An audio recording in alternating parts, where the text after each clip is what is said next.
وعلیکم السلام ورحمۃ اللہ وبرکاتہ۔ آج ہم چوتھے کلمے کا ترجمہ سیکھیں گے انشاءاللہ الکریم۔ چوتھا کلمہ توحید۔ چوتھا کلمہ توحید۔ توحید میں نے اکیلا۔ توحید میں نے اکیلا۔ لا الہ لا الہ الا اللہ الا اللہ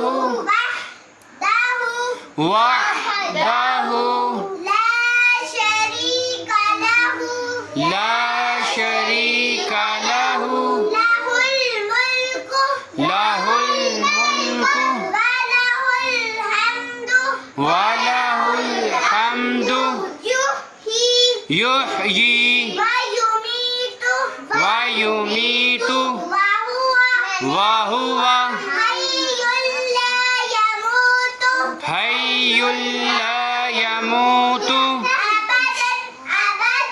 ابدا ابدا ذو الجلال ذو الجلال والاکرام والاکرام بیدہ الخیر بیدہ الخیر وہو علی کل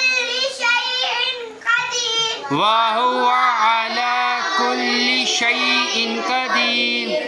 اللہ کے سوا کوئی عبادت کے لائق نہیں۔ اللہ کے سوا کوئی عبادت کے لائق نہیں۔ وہ اکیلا ہے، وہ اکیلا ہے، اس کا کوئی شریک نہیں، اس کا کوئی شریک نہیں، اسی کی بادشاہی ہے، اسی کی بادشاہی ہے، اسی کے لیے حمد ہے۔ اسی کے لیے حمد ہے۔ وہ زندہ کرتا اور مارتا ہے، وہ زندہ کرتا اور مارتا ہے، وہ زندہ ہے، وہ زندہ ہے، وہ کبھی ہرگز موت نہیں آئے گی، اسے ہرگز کبھی موت نہیں آئے گی۔ بڑے جلال اور بزرگی والا ہے، بڑے جلال اور بزرگی والا ہے، اس کے ہاتھ میں بلائی ہے، اس کے ہاتھ میں بلائی ہے، وہ ہر چیز پر قادر ہے۔ اور وہ ہر چیز پر قادر ہے۔